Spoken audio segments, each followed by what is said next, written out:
Ball. Todd here with Daniel Betancourt here with we can convert and close that. Cool. We're going to be running at a high level. Help us maximize the market in our favor as real estate professionals.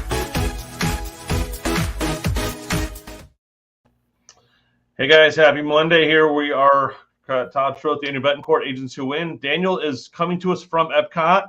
Daniel, thank you for tuning in. What's up, everybody? Hey, happy Monday. We're fired up. What else are we? Like Mike says, alive, awake, alert, and enthusiastic. Yes, Shout out to exactly. And we're ready to win the week. Yes, that's awesome. You had a good weekend. You were boating. I was putting this stuff up on the wall this weekend. So I said my TC said when I'm on video, she said I look like I'm in a jail cell. So I had to spruce it up. That she's fired now. So if anyone's looking for a TC, I'm just kidding. So that's all it takes to make one little comment. Wow. Yeah. So hopefully everyone out there is doing great this week. And can you feel the weather shifting yet? We do. Yeah, it's not the market shifting, it's the weather shifting. You get a breeze here and there that's like, hey, that was an October breeze. Yeah. No, it's coming. We just need to get rid of those evening storms because every night we got football or volleyball going on. Volleyball's great because they can't cancel it, but football, every night, every time we have a game, it's canceled. I saw the pictures you were posting of the field. It was like under 4 inches of water or something like that. So the mascot was kayaking down the track. They need a French drain, talking real estate issues. Yep. So, something in the news right now going on that everyone is wrestling with as real estate agents, buyers and sellers are interest rates. So over the last 4 months, the interest rates have pretty much doubled, which is unheard of and unusual. But, we have to say the interest rates before that were artificially and unusually low.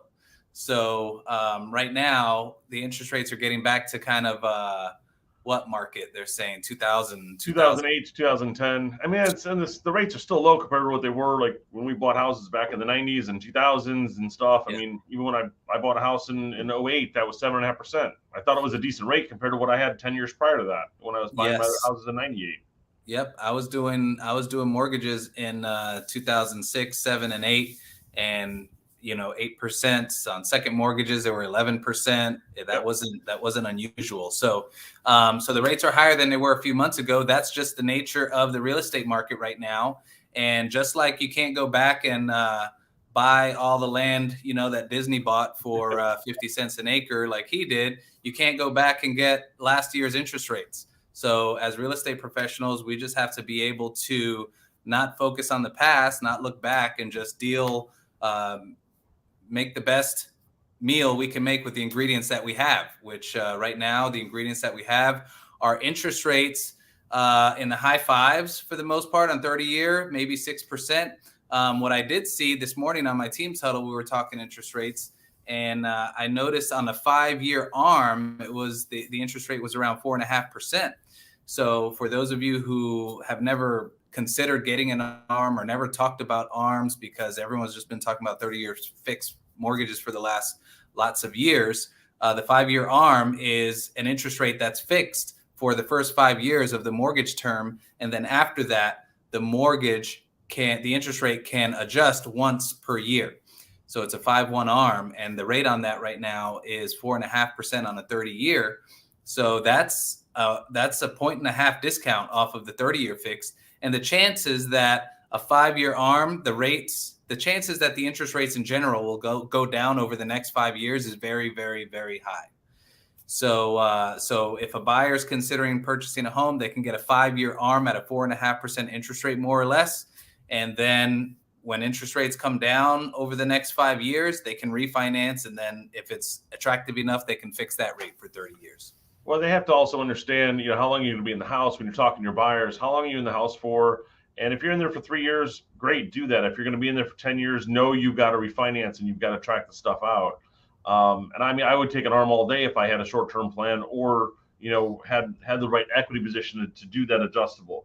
And the builders are pushing that as well now too. They were pushing D.R. Horton. I know what was a buy down 3.99. And Yes. I think they just changed that to 4.5%. Certain lenders out there can also do the 2-1 buy down. So in the first year of the mortgage, your interest rate is 2 points less than what it will be. So it starts off 2 points less. Then the second year, it's 1 point less. And then the third year and on, it's fixed. So that's a great program if you can find a lender that's offering that.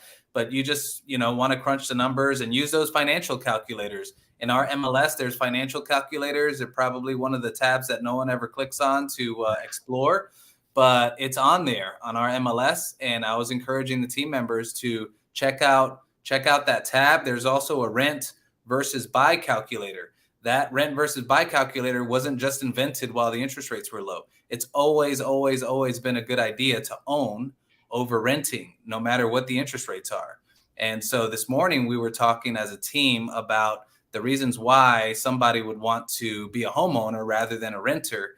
And Bank of America did a poll where 93% of homeowners who took it, who were Bank of America loan borrowers, they said they would never go back to renting. 93% of homeowners said they never want to be a renter again.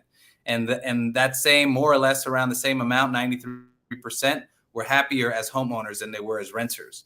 And so, that's one, happiness. And just for your family, there's a legacy that home ownership brings for your family. And whether it's school district, whether it's crime issues, it's just a lasting legacy when you can be that example for your family that I'm a homeowner. Or some people just have a goal.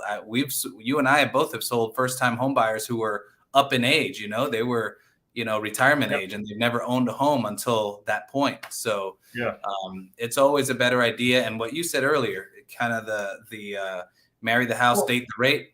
What's the interest rate? Marry the house and not date the landlord. Because right now, if I'm renting, I'm dating the landlord on a year-to-year basis, and I don't want to date the landlord. I want to marry the house. And the landlord could tell me at any time we're getting divorced. We're not getting divorced. We're splitting, and I'm selling my property. And now I've got to struggle to go find somewhere else. Meanwhile, I've been in this house 5, 6, 7 years, and I'm stable in it. And I probably could have been, a nice chunk paid down on it in that 7 or 8 years, and all the improvements I would have done to it to make it feel like it's mine.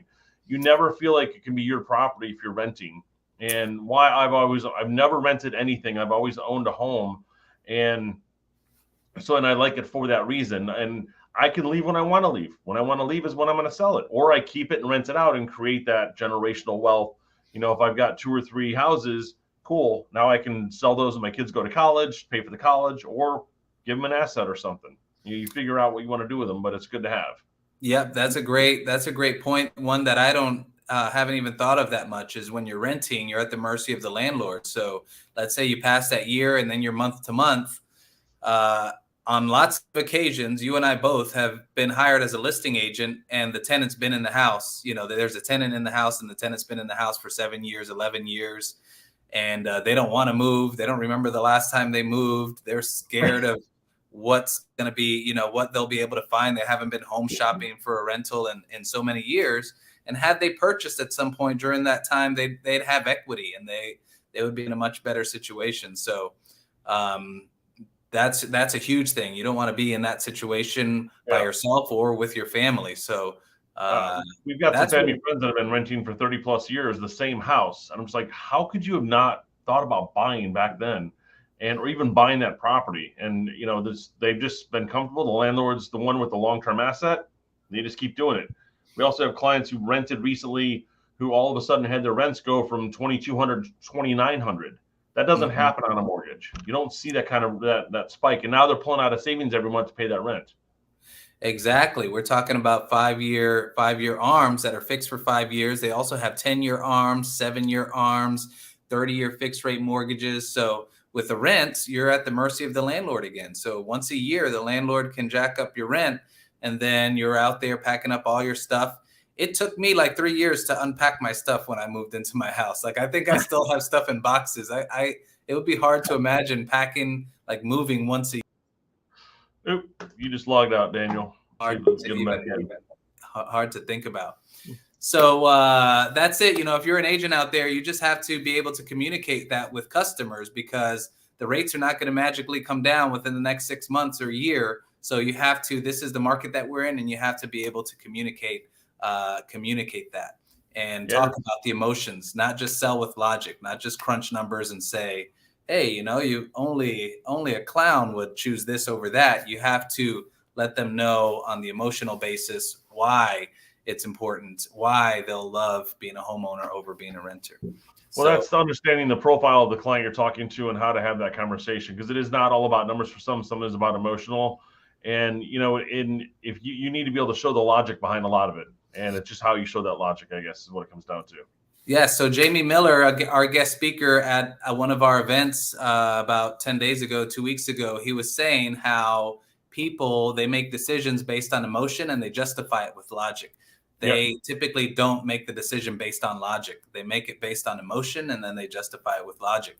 So that's what we're talking about. And that was an intentional segue to bring in our events that are coming up. Yes. So we have a few cool events. Todd, you were sharing a couple with me that I didn't know about, so I'll let you talk about those. Yeah, for sure. So this Thursday at our office here in Altamont Springs in Suite 1012, we've got John Tankersley with Assured Partners coming in to talk about the insurance reform that's going on. It's going to be a 2-hour class. It's also going to be 2 CE credits for the Florida agents. And we've got a lot of stuff going on with insurance right now. It's always good to hear from somebody in the industry what's happening. And then we've got Friday, our coach, Brent Scott, is coming in to talk about agent fundamentals with David Brown at his office in Sanford. And that's a 5-hour class. It's $30 to go to.